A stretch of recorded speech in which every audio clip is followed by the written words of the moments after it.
He said, the Manas is a book which tells us about the glories, the pastimes of Prabhu Shri Ram, his teachings. And it's likened on to a lake, and likened on to water, which purifies and cleanses. It says, when you take a dip into this lake of Sri Manas, there's a special type of feeling, a special type of cleansing. We need the water to cleanse our outer body, but to cleanse the inner body, to cleanse the soul, we have to dip in this manas. And Tulsidas gives a very beautiful chaupai, I just called her. Kama koda madamatam, Kama koda madamohana savan, Bimal vivek virag udhavan. Very profound. He says the power of this manas, this lake, or the teachings of Sri Manas, it has the power to destroy lust, kam. It has the power to destroy anger, clothes. It has the power to remove pride, which is mud, and remove infatuation, which is moha. And it encourages Bimal Vivek Virag Vidhava.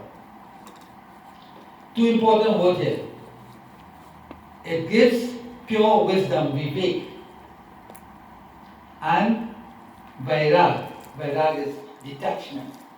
There is attachment and there is detachment. Attachment is when we embrace the world at large, the physical things, the material things. We are all attached to that. And because we are so engrossed in it, we tend to lose the true focus of the divine. When you read this, when we take a delve and a bath into this manas, it helps us to become detached. Not to be attached to the world, but to be detached from the world and attached to God. So when we detach from the world, then we attach to the divine.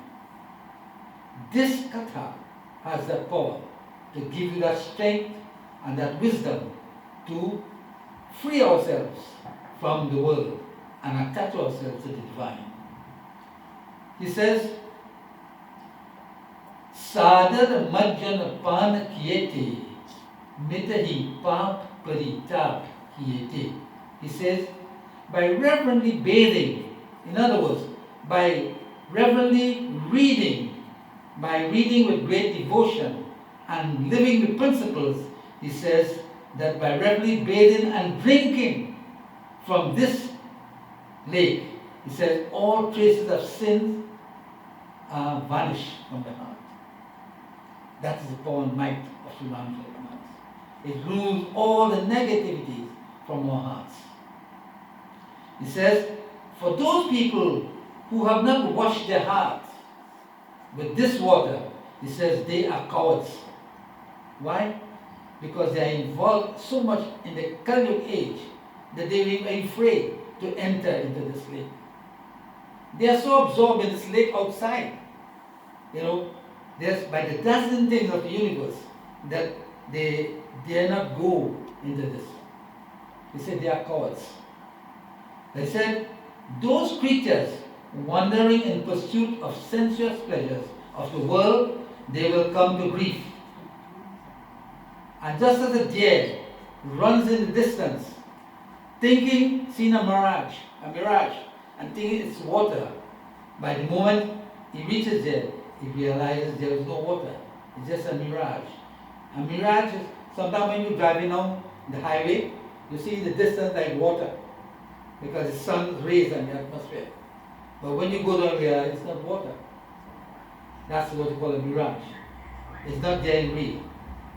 So this is what, and you become disappointed. So the world is like that. We think the world is everything. It is really a mirage. Because we do not have, at the point of death, nothing, we can carry nothing. All that we have worked hard for, we have sacrificed for, is of no meaning, because we take nothing. But when one is engrossed in this lake, then you have everything to take with you. Bhakti, which takes you to the divine. So I want to begin on this point. A double over Tulsidas sings.